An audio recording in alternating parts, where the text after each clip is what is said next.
ಜಗದ ಕಲ್ಯಾಣಕ್ಕಾಗಿ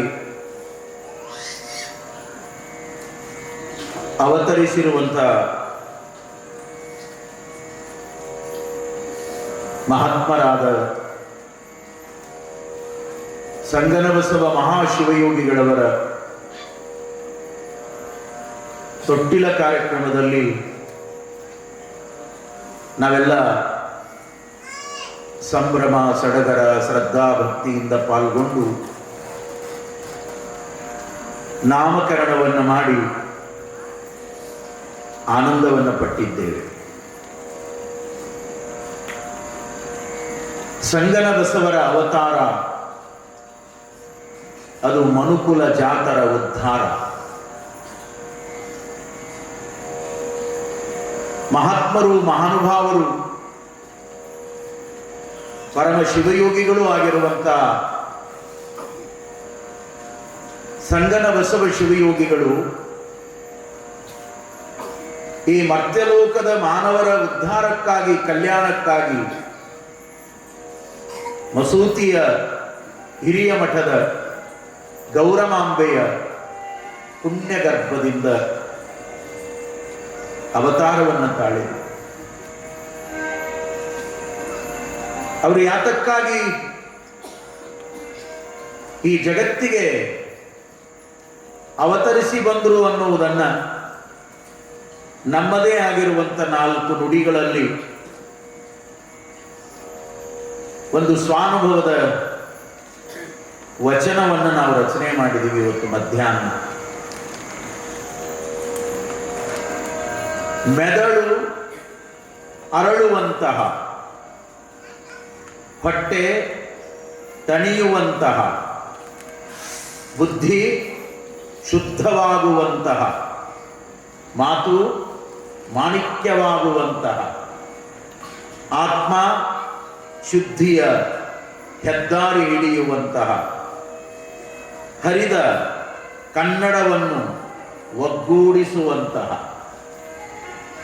ಸಮಾಜವನ್ನು ಒಂದುಗೂಡಿಸುವಂತಹ, ಕನ್ನಡಿಗರ ಭಕ್ತಿ ಬಡವಲ್ಲವೆಂಬುದನ್ನು ಸಾರುವಂತಹ, ಮರ್ತ್ಯಲೋಕದ ಮಾನವರ ಕಷ್ಟ ಸಂಕಷ್ಟಗಳನ್ನು ದೂರ ಮಾಡಿ ಬಸವ ತತ್ವವನ್ನು ತಿಳಿಮಾಡಿ ತಿಳಿಸಲು ಪುರಾಣ ಪ್ರವಚನದ ಮಾರ್ಗವನ್ನೇ ಆಯ್ಕೆ ಮಾಡಿಕೊಂಡಿರುವಂತಹ, ಪುರಾಣ ಪ್ರವಚನವನ್ನೇ ಆಯ್ಕೆ ಮಾಡಿಕೊಂಡಿರುವಂತಹ 12ನೇ ಶತಮಾನದ ಸಂಗನ ಬಸವನೇ 20ನೇ ಶತಮಾನದ ಸಂಗನ ಬಸವರಾಗಿ ಅವತರಿಸಿದರು ನೋಡ ಮಹಂತ ಕಂದ, ಅವತರಿಸಿದರು ನೋಡ. ಇವತ್ತು ಮಧ್ಯಾಹ್ನ ಅವರ ಕುರಿತಾಗಿ ಸಹಜ ನಾನು ತಲೆಯಲ್ಲಿ ವಿಚಾರಗಳನ್ನು ತುಂಬಿಕೊಂಡಾಗ ಈ ಭಾವನೆಗಳು ಮೂಡಿಬಂತು. ಅಪ್ಪ ಅವರು ಯಾಕೆ ದಯಮಾಡಿಸಿದರು ಈ ಜಗತ್ತಿಗೆ? ಯಾವ ಉದ್ದೇಶವನ್ನು ಇಟ್ಟುಕೊಂಡು ಅವರು ಅವತಾರವನ್ನು ತಾಳಿದರು? ಮೆದುಳು ಅರಳುವಂತಹ, ಮನುಷ್ಯನ ಮೆದುಳು ಅರಳಬೇಕದು. ಅರಿವಿನಿಂದ ಅರಳಬೇಕು, ಜ್ಞಾನದಿಂದ ಅರಳಬೇಕು, ವಿಚಾರದಿಂದ ಅರಳಬೇಕು.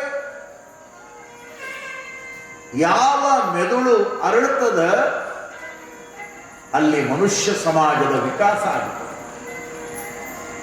ಇವತ್ತು ಭೂಮಿ ಮೇಲೆ ನಾವೇನೆಲ್ಲ ಕಾಣ್ತೇವೆ ಅದು ಅರಳಿದ ಮೆದುಳಿನ ವಿಕಾಸ. ಅದು ವಿಜ್ಞಾನ ಇರಬಹುದು, ಸುಜ್ಞಾನ ಇರಬಹುದು, ವೇದ ಪುರಾಣ ಶಾಸ್ತ್ರ ಆಗಮ ತರ್ಕ ಮೀಮಾಂಸಾ ವ್ಯಾಕರಣ ಮತ್ತೊಂದು ಮಗದೊಂದು ಏನೇನದ ಅದೆಲ್ಲವೂ ಕೂಡ ಮನುಷ್ಯನ ಮೆದುಳಿನ ಅರಳುವಿಕೆ. ಹೆಣ್ಣು ಹೂ ಅರಳಿದ್ರೆ, ಮೊಗ್ಗು ಅರಳಿದ್ರೆ ಪರಿಮಳವನ್ನು ಸೂಸ್ತದೋ ಸುಗಂಧವನ್ನು ಸೂಸ್ತದೋ ಹಾಗೆ ಮನುಷ್ಯ ಮೆದುಳಿನಿಂದ ಅರಳಬೇಕು. ಈ ಅರಳಿಸುವ ಕೆಲಸವನ್ನ ಮಾಡುವ ಸಲುವಾಗಿನೇ ಬಂಧನಾಳದ ಸಂಗನ ಬಸವ ಶಿವಯೋಗಿಗಳು ಈ ಜಗತ್ತಿಗೆ ಅವತಾರವನ್ನು ತಾಳಿದರು.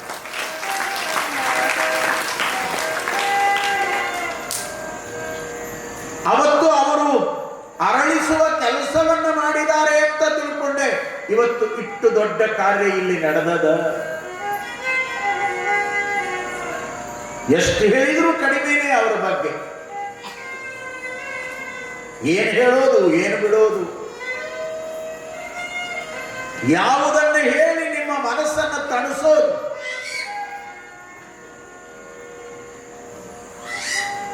ಹೇಳುವ ಸಲುವಾಗಿ ಕೂತ್ಕೊಂಡ್ರ ವಿಚಾರಗಳು ಹಿಂದೆ ಬರ್ತಾವಲ್ಲ, ನಾ ಬರ್ತೀನಿ ನಾ ಬರ್ತೀನಿ ನಾ ಬರ್ತೀನಿ ಅಂತ ಅವು ಮುಂದಾಗಿ ಬರ್ತಾವ. ಯಾವುದನ್ನ ನಿಲ್ಲಿಸೋದು, ಯಾವುದನ್ನ ಹೇಳೋದು, ಹಂಗದ ಅವರ ಬದುಕು.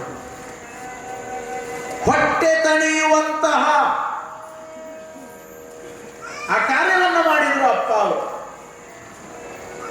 ದೀನ ದಲಿತ ದುಃಖಿಗಳನ್ನ ನೋಡಿದ್ರು, ಬಡಬಗ್ಗರನ್ನ ನೋಡಿದ್ರು, ಸಾಮಾನ್ಯ ಕಾರ್ಮಿಕ ವರ್ಗದವರನ್ನ ನೋಡಿದ್ರು, ನಿತ್ಯ ಕೃಷಿ ಕಾಯಕ ಮಾಡಿ ಬದುಕುವಂತ ಬಡ ರೈತರನ್ನ ನೋಡಿದ್ರು. ಅವರ ಸಲುವಾಗಿ ಮರುಗಿದ್ರು. ಅವರಿಗೆ ಹೊಟ್ಟೆ ತುಂಬಿಕೊಳ್ಳುವಂತಹ, ಹೊಟ್ಟೆ ತುಂಬಿಕೊಂಡು ತಣ್ಣನೆಯ ಬದುಕನ್ನ ಬಾಳುವಂತ ಮಾರ್ಗದರ್ಶನವನ್ನ ಮಾಡಿದರು ಪರಮ ಪೂಜ್ಯರು. ಅದಕ್ಕಾಗಿ ಎರಡನೇ ಮಾತನ್ನ ನಾನು ಬರೆದುಕೊಂಡೆ, ಹೊಟ್ಟೆ ತಣಿಯುವಂತಹ. ಹೊಟ್ಟೆ ತಣಿಬೇಕ್ರಿ, ಅದು ಹೊಟ್ಟೆ ಇರೋದ ತಣಿಯುವುದಕ್ಕಾಗಿ.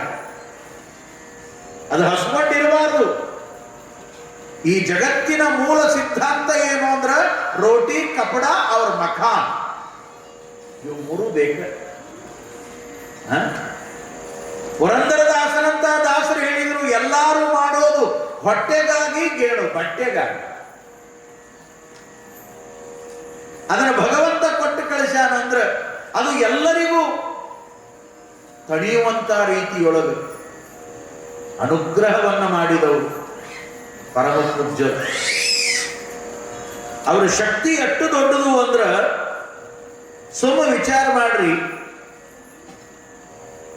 ಸಿದ್ಧಲಿಂಗ ಮಹಾರಾಜರ ಶಕ್ತಿ ಎಷ್ಟು ದೊಡ್ಡದು. ನಿನ್ನೆ ದಿನ ನಮಗೂ ನಿಮಗೂ ಯಾರಿಗೂ ಕನಸಿನೊಳಗಿಲ್ಲ, ಮನಸ್ಸಿನೊಳಗಿಲ್ಲ. ಅಪ್ಪ ಅವರ ಬಳಿಗೆ ಅವರು ಎಂದೂ ಬಂದೇ ಇಲ್ಲ. ಇಲ್ಲಿರುವಂತ ನೀವೇನು ಓಡಾಡ್ತೀರಿ, ಯಾರೂ ಕೂಡ ಅವರನ್ನು ನೋಡೇ ಇಲ್ಲ. ಎಷ್ಟು ವಿಚಿತ್ರ ಅಂದ್ರೆ, ಅವರು 3 ತಿಂಗಳು ಹಿಂದೆ ಸಂಕಲ್ಪ ಮಾಡಿದ್ರಂತ, ಕಾಶಿಗೆ ಹೋಗಿ ಬಂದೀನಿ. ಗಂಗಾರತಿ ಮಾಡುವಾಗ ತಮ್ಮ ಆಶ್ರಮದ ತುಪ್ಪ ತಗೊಂಡು ಹೋಗಿ ಗಂಗಾರತಿ ಮಾಡಿ ಕಾಶಿಯೊಳಗೆ ದಾಸೋಹ ಮಾಡಿ ಬಂದಾರವರು. ಪಂಢರಪುರಕ್ಕೆ ಹೋಗಿ ಬಂದಂತಹ ಭಕ್ತರಿಗೆ ದಾಸೋಹ ಮಾಡಿ ಬಂದಾರವರು. ಇಲ್ಲಿಗೆ ಹೋಗಿಲ್ಲ, ಲಕ್ಷಾಣಕ್ಕೊಮ್ಮೆ ಹೋಗಿ ಬರಬೇಕು ಅಂತ 3 ತಿಂಗಳು ಹಿಂದೆ ಸಂಕಲ್ಪ ಮಾಡಿಕೊಂಡಿದ್ರಂತ. ಅವರಿಗೂ ಗೊತ್ತಿಲ್ಲ, ಇಲ್ಲಿ ಪುರಾಣ ಹಚ್ಚಿದ್ದು ಗೊತ್ತಿಲ್ಲ, ಪುಣ್ಯಾರಾಧನೆ ನಡೆದಿದ್ದು ಗೊತ್ತಿಲ್ಲ.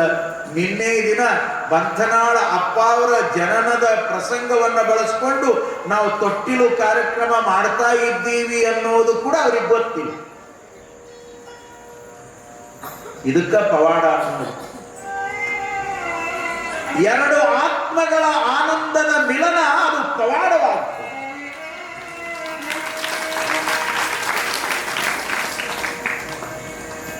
ಅವರ ಜೊತೆಗೆ ಒಬ್ರು ವಕೀಲರು ಬಂದಾರ, ಒಬ್ರು ಹಿರಿಯರು ಬಂದಾರ, ಇಬ್ರು. ಅವ್ರಿಗೆ ಇವರು ಫೋನ್ ಮಾಡಿ ಹೇಳಿದ್ರಂತ, 2 ದಿನ ಮೊದಲ ಗುರುವಾರ ಲಕ್ಷಾಣಕ್ಕೆ ಹೋಗೋದದ, ಒಂದಿಟ್ಟು ಬಿಡುವು ಮಾಡ್ಕೋರಿ. ನೋಡ್ರಿ, ಅಪ್ಪ ಅವರು ಸಿದ್ಧಲಿಂಗ ಮಹಾರಾಜರು ತನ್ನ ಗುರುವಿನ ತೊಟ್ಟಲ ಸಾಮಾನ್ಯ ರೀತಿಯೊಳಗಾಗಬಾರದು. ನನ್ನ ಗುರುವಿನ ತೊಟ್ಟಿಲ ಕಾರ್ಯ ಈ ನನ್ನ ನೆಲದೊಳಗೆ ನಡೆದದ ಅಂದ್ರ ಅವತ್ತು ನಮ್ಮ ಭಕ್ತರ ಬಾಯಿಯೊಳಗ ಕರಿಗೆಡವು ತುಪ್ಪ ಬೆಳಬೇಕು ಅಂತ ತಿಳ್ಕೊಂಡು ಸಿದ್ಧಲಿಂಗ ಮಹಾರಾಜರ ಲೀಲಾ ಇದು. ಅವರೊಳಗೆ ಹೊಕ್ಕೊಂಡು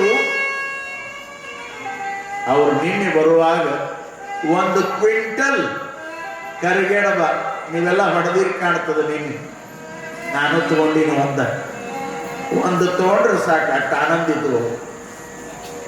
1 ಕ್ವಿಂಟಲ್ ಕರಿಗಡಬ, 51 ಕೆಜಿ, ಅರ್ಧ ಕ್ವಿಂಟಲ್ ದೇಸಿ ಹಸುವಿನ ಆಕಳುಗಳ ತಾಜಾ ತುಪ್ಪ ತಗೊಂಡು ಬಂದ. ನಿನ್ನೆ ಕರಿಗಡಬಿನ ಮೇಲೆ ದೊಡ್ಡ ದೊಡ್ಡ ಚಮಚನ ನೀಡ್ಯಾರ. ನಿನ್ನೆ ನಮ್ಮ ಮಂದಿ ಬರೀ ತುಪ್ಪದಾಗ ಕೈ ತೊಳ್ಕೊಂಡ. ಅಂದ್ರೆ ಅಪ್ಪನ ಲೀಲಾ ಹೆಂಗದ. ಬಂಥನಾಳ ಅಪ್ಪ ಅವರು ಜನಿಸಿದ ಪ್ರಸಂಗ, ತೊಟ್ಟಲ ಪ್ರಸಂಗ, ಈ ಕಾರ್ಯ ಸರಳವಾಗಿ ನಡಿಬಾರದು ಅಂತ ಆ ಗದ್ದಿಗೆಯೊಳಗಿರುವಂತ ಸಿದ್ಧಲಿಂಗ ಮಹಾರಾಜರು ಈ ಸಂಕಲ್ಪ ಮಾಡಿ ಅವರ ಮನಸ್ಸಿನೊಳಗೆ ಹೊಕ್ಕೊಂಡು, ನೀ ತಗೊಂಡು ಹೋಗ್ ನೋಡ್ರಿ. ಅವರು ಸಂಕಲ್ಪ ಮಾಡ್ಯಾರ, ಗುರುವಾರ ತಗೊಂಡು ಹೋಗ್ಬೇಕು. ಅದು ಗುರುವಿನ ತೊಟ್ಟಿಲ ಕಾರ್ಯದ ದಿನ ಗುರುವಾರದಂದು ಈ ಲೀಲಾ ನಡೆದದಲ್ಲ. ಇದು ಸಾಮಾನ್ಯವಾಗಿರುವಂತ ಲೀಲಾ ಅಲ್ಲ. ನಾವೆಲ್ಲ ಬೆರಗಾಗಿ ಹೋಗಿವಿ. ಎಂತ ಪ್ರಸಂಗ ಇದು, ಎಷ್ಟು ಅಚ್ಚರಿಯನ್ನು ತರ್ತದ. ಇವತ್ತಿನ ವಿಜ್ಞಾನದ ಜಗತ್ತಿನೊಳಗೆ ನಾವೆಲ್ಲ ಬೆರಗಾಗುವಂತ ಸಂದರ್ಭಗಳು ಇವೆಲ್ಲ ಸಹಜ ನಡೆದು ಹೋಗಿ ಬಿಡ್ತಾವ. ಮತ್ತ ಅವ್ರೇನು ಬಂದಾರಲ್ಲ, ಅವ್ರಿಟ್ಟು ವಿಚಿತ್ರ ಮೂರ್ತಿಗಳದಾರ. 1 ತಾಸು ನನ್ನ ಕೂಡ ಕುಂತು ಬಂದಾರ. ಅವರು ಕೆಲವು ಜೀವನದೊಳಗೆ ಅವಸ್ಥೆಗಳು ಅಂತಿರ್ತಾವ, ಅವು ಎಲ್ಲರಿಗೂ ಬರಲ್ಲ. ಎಷ್ಟು ಚಲೋ ಅವರ ಅವಸ್ಥಾ ಅಂದ್ರ, ಗುರು ಸೇವಾ ಮಾಡೋದನ್ನ ಕಲಿಸ್ಯಾನ, ಸೇವಾ ಮಾಡ್ತೀನಿ ಅಷ್ಟ. ಈ ಮಾತು ಬಿಟ್ಟರೆ ಏನೂ ಹೇಳಲ್ಲ. ಗುರು ಸೇವಾ ಮಾಡೋದನ್ನ ಕಲಿಸ್ಯಾನ, ಸೇವಾ ಮಾಡ್ತೀವಿ. ಅವ ಕಾಯಕ್ ಹಚ್ಚಾನ, ಅಲ್ಲಿರುವ ಹಸುಗಳನ್ನು ಕಾಯ್ತೀವಿ, ಆಶ್ರಮ ಕಾಯ್ತೀವಿ, ಬಂದು ಹೋದ ಭಕ್ತರು ಸೇವಾ ಮಾಡ್ತೀವಿ. ಇಟ್ಟ ನಮ್ಮ ಸೇವಾ ಕಾರ್ಯ. ಅಷ್ಟು ಮುಗ್ಧರವರು. ಇಂಥವ್ರು ಈ ದಿನಮಾನದೊಳಗೂ ನಮಗೆ ನೋಡಾಕ್ ಸಿಗ್ತಾರಂದ್ರ ಅದು ನಿಜವಾಗಲೂ ಕೂಡ ನಮ್ಮ ಜೀವನದ ಬಹಳ ದೊಡ್ಡ ಭಾಗ್ಯ. ನನಗಂತೂ ಹಂಗೆ ಅನಿಸ್ತದೆ. ಉಳಿದವರಿಗೆ ಹೆಂಗೆ ಅನಿಸ್ತದೋ ನನಗೆ ಗೊತ್ತಿಲ್ಲ. ಸಂಸ್ಕೃತದೊಳಗ ಬಲ್ಲಂತ ಒಬ್ಬ ಮಹಾನುಭಾವ ಒಂದು ಚಲೋ ಮಾತು ಹೇಳ್ಯಾನ. ದುರ್ಲಭೋ ವಿಷಯತ್ಯಾಗೋ ದುರ್ಲಭಂ ತತ್ವದರ್ಶನ ದುರ್ಲಭ ಸಹಜಾವಸ್ಥಾ ಸದ್ಗುರು ಕರುಣಾಂ ವಿನಾ. ಈ 3 ಜೀವನದೊಳಗೆ ಬಹಳ ದುರ್ಲಭ. ಇವು ಅಷ್ಟು ಸುಲಭವಾಗಿ ಸಿಗೋದಿಲ್ಲ. ಯಾವ್ಯಾವು? ಮೊದಲನೇ ಹೇಳಿದ್ರು, ದುರ್ಲಭೋ ವಿಷಯತ್ಯಾಗೋ. ವಿಷಯ ವಾಸನೆಯ ಪ್ರಾಪಂಚಿಕ ಮೋಹದೊಳಗೆ ಬಿದ್ದು ಒತ್ತಾಡುವವರೇ 99% ಇರ್ತಾರೆ. ಎಲ್ಲೋ ಅಪರೂಪಕ್ಕೆ ಒಂದು ಸಿಗ್ತಾವ ರತ್ನಗಳು. ಈ ವಿಷಯ ವಾಸನಾ ಭೋಗದಿಂದ ದೂರಿತ್ತು ತಮ್ಮ ಬದುಕನ್ನೇ ಯೋಗವಾಗಿ ಮಾಡಿಕೊಂಡು ತಮ್ಮ ಆನಂದದೊಳಗೆ ತಾವಿರುವವರನ್ನ ನಿರ್ವಿಷಯಿಗಳು ಅಂತ ಕರೀತಾರೆ. ಇದು ಸುಮ್ಮನೆ ಬರುವಂಥದ್ದಲ್ಲ. ದುರ್ಲಭೋ ವಿಷಯತ್ಯಾಗೋ. ಅವರು ಕಾಶಿಗೆ ಹೋದ್ರು, ಅಲ್ಲಿ ವಿಶ್ವನಾಥ ಅವನ್ನ ನೋಡ್ಬೇಕಂತ ಹೋದವರಲ್ಲ. ಅಲ್ಲಿ ಬರುವ ಭಕ್ತರಿಗೆ ದಾಸೋಹ ಮಾಡಿದ್ರೆ ನಮ್ಮ ಗುರುವಿನ ಸೇವಾ ಮುಕ್ತದಂತ ಹೋದವರದಾರ. ಖಂಡರಪುರಕ್ಕೆ ಹೋದ್ರೆ ಅಲ್ಲಿ ಹೋಗಿ ವಿಠೋಬನ ಮುಂದೆ ನಿಂತ್ಕೊಂಡು ನಮಸ್ಕಾರ ಮಾಡಿದವರು ಅಲ್ಲವರು. ಬಂದವರಿಗೆ ಪ್ರಸಾದ ಮಾಡಿಸಿದ್ರೆ ಬಂದವರೊಳಗ ವಿಠಲ ಆನಂದ ಪಡ್ತಾನಂತ ದಾಸೋಹ ಮಾಡಿದವರು. ಇವತ್ತು ಇಲ್ಲಿಯೂ ಕೂಡ ಅವರು ಕುಂತಾರಂದ್ರ ಸಹಜ ಅವಸ್ಥಾದೊಳಗದಾರ. ವಿಶೇಷ ಅಂದ್ರ ನಿನ್ನೆ ಈ ದಿನ ಇಲ್ಲಿ ಬಂದು ಈ ಪವಿತ್ರವಾದ ಗುರುವಿನ ತಾಣದೊಳಗ ದಾಸೋಹವನ್ನ ಮಾಡುವುದರ ಮೂಲಕ ನಿಮ್ಮೊಳಗ ಸಿದ್ಧಲಿಂಗ ಮಹಾರಾಜರನ್ನ, ಬಂಥನಾಳದ ಅಪ್ಪ ಅವರನ್ನ ಕಂಡು ಅವರ ಆನಂದವನ್ನ ಪಟ್ಟಾರ. ಆನಂದವನ್ನ ಮತ್ತು ಸಹಜಾವಸ್ಥಾ ಸಹಜದಾನವರು ಅವ್ರಿಗೇನೇನೋ ಬೇರೆ ಈ ಲೌಕಿಕ ಜಗತ್ತಿನ ವಾಸನ ಬಡದಿಲ್ಲ ಏನ್ರಿ. ಅವರು ಎರಡು ಮಾತು ಹೇಳಿದ್ರು ನನ್ನ ಮುಂದೆ. ಇವತ್ತು ಈ ಜಗತ್ತಿಗೆ ಏನು ತಿಳಿಸ್ಬೇಕಾಗ್ಯದಂದ್ರೆ ಅಪ್ಪ ಅವರೇ, ಗುರುವಿನ ಬಗ್ಗೆ ನಿಷ್ಠೆ, ಗುರುವಿನ ಸೇವಾ ಮಾಡಬೇಕು, ಗುರುವಿನ ಮಾತು ಕೇಳಬೇಕು, ಗುರುವಿನಿಂದ ಜೀವನ ಉದ್ಧಾರ ಆಗಬೇಕು, ಇಷ್ಟ ತಿಳಿಸೋದದು. ಇದು ಬಿಟ್ಟರೆ ಏನೂ ತಿಳಿಸೋದಿಲ್ಲ ಈ ಜಗತ್ತಿಗೆ. ಎಲ್ಲ ಖಾನೆ ಸುಮಾರಿ ಮಂದಿ ಹೆಚ್ಚಾಗ್ಯಾರ. ಗುರು ಮಾತು ಕೇಳೋರಿಲ್ಲ, ಗುರುವಿನ ಬಗ್ಗೆ ಶ್ರದ್ಧಾವುಳ್ಳವರಿಲ್ಲ. ಗುರು ಅಂದ್ರೆ ಏನು ಅನ್ನುವುದನ್ನ ಇವತ್ತು ಅರಿವಾಗಿ ಮೂಡಿಸಬೇಕಾಗ್ಯದನ್ನುವಂಥ ಕಳಕಳಿ ಅವರಲ್ಲಿ.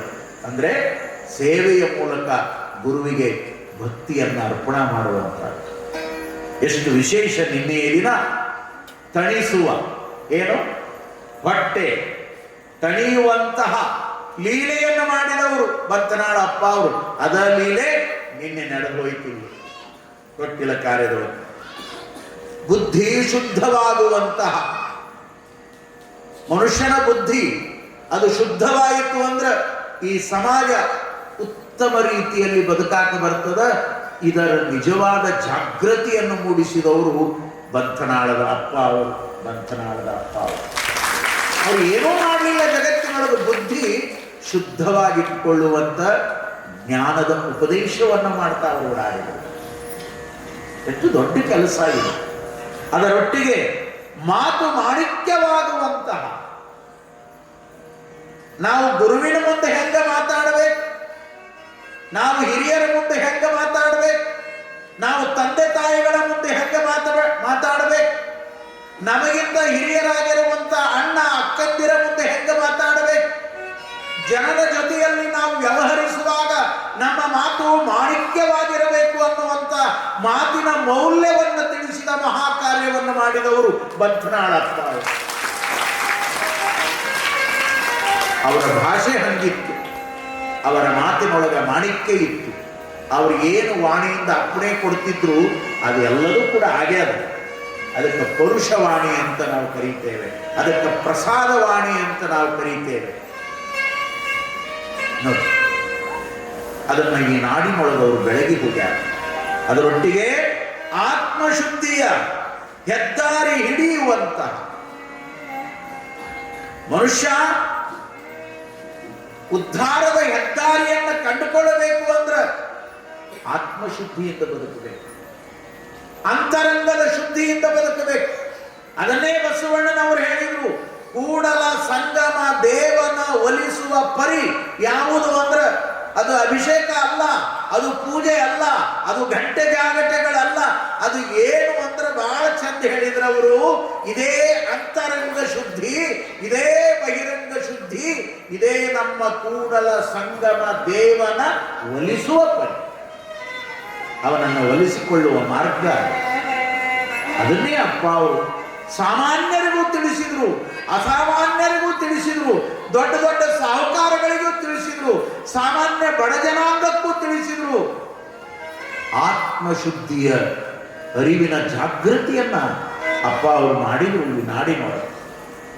ಅದರೊಟ್ಟಿಗೆ ಹರಿದ ಕನ್ನಡವನ್ನು ಒಂದುಗೂಡಿಸುವಂತಹ,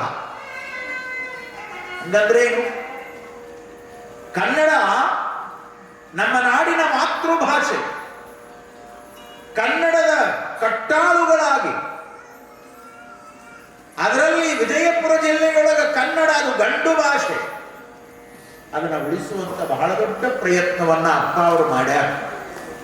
ಅವರಿಗೆ ಮುಂದೆ ಬರ್ತದ ಚರಿತ್ರೆಯೊಳಗೆ ಹೇಳ್ತೀನಿ ನಾನು. ಪ್ರಾರಂಭದಲ್ಲೇ ಅವ್ರು ಯಾಕೆ ಬಂದ್ರು ಅನ್ನೋದು ಹೇಳಬೇಕಾಗ್ಯದ ನೀನು. ಅವರು ಬಹಳ ಅಪರೂಪದ ಭಾಷಾ ಪ್ರಭುತ್ವವನ್ನು ಕೂಡ ಪಡೆದಿದ್ರು.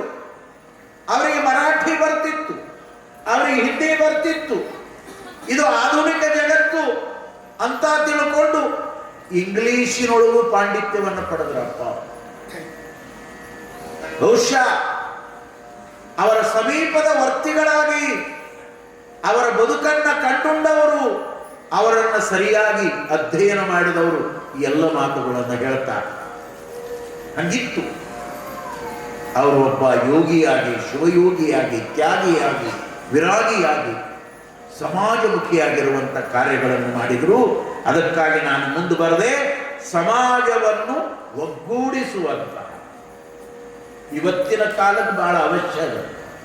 ಸಮಾಜ ಇವತ್ತು ಒಡೆದು ಹೋಗ್ತಾ ಇದೆ, ಚಿತ್ರ ಆಗ್ತಾ ಇದೆ. ನಾವು ಬೇರೆ, ಅವರು ಬೇರೆ, ಅವರು ಬೇರೆ, ಇವರು ಬೇರೆ, ಎಷ್ಟು ಪಂಗಡಗಳಾಗ್ಯಾವ ವಿಚಾರ ಮಾಡ್ರಿ. ಇವತ್ತು ಬಂಧನಾಳ ಅಪ್ಪ ಅವರಂತ ಪರಮ ಪೂಜ್ಯರ ಅವಶ್ಯಕತೆ ಇದೆ ಈ ನಾಡಿಗೆ. ಅಂದರೆ ಎಲ್ಲರನ್ನು ಒಗ್ಗೂಡಿಸುವಂತ, ನಾವೆಲ್ಲರೂ ಒಂದೇ ಅನ್ನುವಂತ ಭಾವೈಕ್ಯತೆಯನ್ನು ತರುವಂತ ಕಾರ್ಯವನ್ನ ಆ ದಿನಮಾನದಲ್ಲಿ ಅಪ್ಪ ಅವರು ಮಾಡಿದರು ಅಂತ ತಿಳ್ಕೊಂಡ ಈ ನೆಲಕ್ಕೆ ಎಂತೆಂಥವ್ರು ಬಂದು ಹೋದರು. ಯಾಕೆ? ಅವರ ವಿಚಾರಗಳು, ಆಚಾರಗಳು, ಅವರ ನಡೆಗಳು, ಅವರ ನುಡಿಗಳು, ಅವರ ಬದುಕಿನ ಮೌಲ್ಯಗಳು ಬಹಳ ಅಪರೂಪವಾಗಿ ಇದ್ದು ಅಂತ ತಿಳ್ಕೊಂಡು ಎಲ್ಲರೂ ತಲೆಬಾಗಿದರು ಪೂಜ್ಯರಿಗೆ. ಆ ಶ್ರದ್ಧೆ ಇವತ್ತು ಈ ನಾಡಿನೊಳಗೆ ಉಳಿದದ. ಬಹಳ ವಿಶೇಷ ಅಂದ್ರೆ ಕನ್ನಡಿಗರ ಭಕ್ತಿ ಬಡವಲ್ಲವೆಂದು ಸಾರುವಂತ ಕನ್ನಡಿಗರು ಹಳ್ಳಿಯೊಳಗದಾರ. ಅವರು ಭಕ್ತಿಯೊಳಗ ಬಡವರಲ್ಲ, ಭಾವದೊಳಗ ಬಡವರಲ್ಲ. ನಮ್ಮ ನಾಡಿನೊಳಗ, ಗಡಿನಾಡಿನೊಳಗ, ನಡುನಾಡಿನೊಳಗ, ಕರುನಾಡಿನೊಳಗ ಬಡತನ ಇರಬಹುದು, ಆದರೆ ಭಕ್ತಿಗೆ ಬಡತನ ಇಲ್ಲ ಅನ್ನುವುದನ್ನ ತೋರಿಕೊಟ್ಟು ಅವರ ಕಾಲದೊಳಗೆ ಎಂತೆಂಥವರು ಭೂಮಿದಾನ ಮಾಡಿದರು, ತಮ್ಮ ದೇಹದ ಮೇಲಿರುವ ಬಂಗಾರವನ್ನು ದಾನ ಮಾಡಿದರು, ಶಾಲೆ ಕಾಲೇಜುಗಳನ್ನು ಕಟ್ಟುವ ಸಲುವಾಗಿ ತಮ್ಮ ಆಸ್ತಿಯನ್ನೇ ದಾನ ಮಾಡಿದರು. ಯಪ್ಪ, ನೀವು ಮಾಡುವ ಕೆಲಸ ಈ ನಾಡಿನ ಕಲ್ಯಾಣಕ್ಕಾಗಿ, ಬಡಬಗ್ಗರ ಕಲ್ಯಾಣಕ್ಕಾಗಿ, ಯಪ್ಪ ಇದು ನಮದಲ್ಲ ನಿಮದ ಅಂತ ತಿಳ್ಕೊಂಡು ದಾನ ಮಾಡಿದರು. ಯಾರಿಂದ ಸಾಧ್ಯ ಇದೆಲ್ಲ? ಮುಂದೆ ಚರಿತ್ರೆಯೊಳಗ ಎಲ್ಲ ಪ್ರಸಂಗಗಳನ್ನ ಬಹಳ ವಿವರವಾಗಿ ನೀವೆಲ್ಲ ಲೀಲೆಗಳಾಗಿ, ಪವಾಡಗಳಾಗಿ ಕೇಳ್ತೀವಿ. ಆ ಕೆಲಸವನ್ನು ಪೂಜ್ಯರು ಮಾಡಿದರು. ಅಷ್ಟೇ ಅಲ್ಲ, ಮರ್ತ್ಯ ಲೋಕದ ಮಾನವರ ಕಷ್ಟ ಸಂಕಷ್ಟಗಳನ್ನು ದೂರ ಮಾಡಿ, ಕಷ್ಟದಲ್ಲಿರುವವರ ಕಣ್ಣೀರನ್ನು ಒರೆಸಿದರು. ದೇಹಿ ಅಂತ ಬಂದವರಿಗೆ ದಯಾಮೂರ್ತಿಗಳಾಗಿ ಅನುಗ್ರಹವನ್ನು ಮಾಡಿದರು. ಅಲ್ಲಿ ಜಾತಿ, ಕುಲ, ಗೋತ್ರ, ಪಂಥ, ಪಂಗಡ ಯಾವುದನ್ನೂ ನೋಡದೆ ಎಲ್ಲರಿಗೂ ತಾಯಿಯಂತೆ ಅಕ್ಕರೆಯನ್ನು ತೋರಿದವರು ಸಂಗನ ಬಸವ ಮಹಾಶಿವಲಿಂಗರು. ಮುಂದಿನ ಮಾತು, ನಾನು ಅವರ ಇಡೀ ಬದುಕನ್ನು ಅಧ್ಯಯನ ಮಾಡುವಾಗ ಬಹುಶಃ ಇವತ್ತು ಬಸವಣ್ಣನವರ ಬಗ್ಗೆ, ಬಸವಣ್ಣನವರ ವಚನಗಳ ಬಗ್ಗೆ ಮಾತಾಡೋರು ಬಹಳ ಮಂದಿ ಅಲ್ಲ, ಪುಂಖಾನುಪುಂಖವಾಗಿ ಮಾತಾಡೋರು ಹುಟ್ಟ್ಯಾರ.